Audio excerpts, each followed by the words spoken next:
Das kann doch kein Fünfer sein. Der Marcel, der hat doch in der Schulaufgabe schon auch ein bisschen was gewusst. Das war doch kein Fünfer. Naja, das muss man sich dann einfach noch mal ein bisschen anschauen. Gell? Mach jetzt einmal keine Sorgen. Das kriegen wir dann schon. Mei, sehr nett. Vielen Dank. Auf Wiederschauen. Wiederschauen, Frau Wagner. Der ist gut. Sehr verständnisvoll. Da bin ich ja mal gespannt.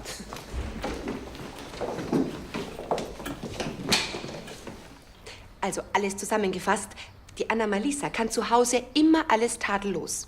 Aber sobald sie in der Schule ist, ist alles weg. Und sie hatte auch so ein schauspielerisches Talent.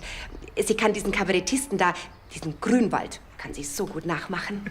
Der ist gut. Ja, und da meine ich, ist es schon ungerecht, wenn sie dann plötzlich so schlechte Noten bekommt.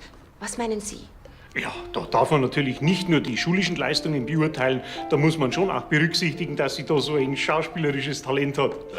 Jetzt machen Sie einmal keine Sorgen. Das kriegen wir dann schon alles. Meinen Sie wirklich? Oh, da fällt mir ein Stein vom Herzen. Vielen Dank. Wiedersehen. Wiederschauen, Frau Gillhorn.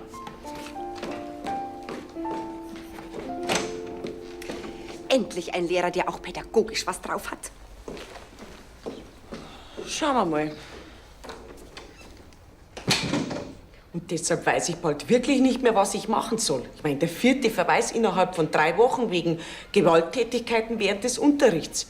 Ja, mein Gott, ja, bloß weil er diese Chiara Appel da ein bisschen gewürgt hat. Und die kleine Merz, die wird schon braucht haben. Und dann nur noch 5er und 6er. Könnte es nicht sein, ich hab da mal was in einer pädagogischen Fachzeitschrift gelesen. Ich glaube, es war die Bild-Zeitung. Ja, da habe ich gelesen, dass mein Kevin schon sich vielleicht bloß langweilt. Weil der Kevin schon hochbegabt ist. In dem Artikel stand, dass Hochbegabte in der Schule unterfordert sind und sich durch diese Unterforderung oft aufführen wie Idioten.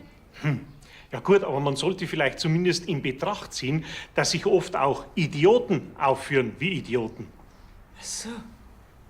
Naja, aber trotzdem, ich sehe das alles sehr positiv. Jetzt machen Sie sich einmal keine Sorgen, das kriegen wir dann schon alles. Da bin ich jetzt froh, dass Sie auch so denken. Da bin ich jetzt direkt ein bisschen erleichtert. Vielen Dank. Auf Wiedersehen. Frau Hochstrasser.